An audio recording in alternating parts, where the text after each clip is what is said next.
पिनाकपाणी डमरुधरा नागभूषणा उमा महेश्वरा पार्वती परमेश्वरा आपल्या पूज्य आणि पवित्र चरणी अयोध्येचा नृपती राजा श्रीकांत याचा भक्तिभावे प्रणाम, भक्तिभावे प्रणाम, भक्तिभावे प्रणाम.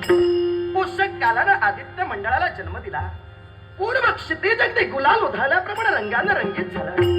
पक्षी राजाच्या मधुर गुंजनाचे स्वर कानी पडले. निद्राधीन असणारा माझा मानवी देह आम्ही आमच्या स्वाधीन करून घेतला. ज्या इष्ट देवतेची एकनिष्ठतेने उपासना राजा श्रीकांतने केली अशा शिव मंदिरात आम्ही आमची पावलं वळविली. पार्वती परमेश्वराचा शुभमंगल आशीर्वाद प्राप्त करून घेतला आणि तदनंतर या राज दरबाराच्या दिशेला आम्ही प्रवेश करते झालो. जनतारूपी जनार्दनाच्या मुखातून निघणारी राजा श्रीकांत बद्दलची जय जयकार मी वादेश्वरी ऐकली. कर्णांची तृष्णा शांत झाली.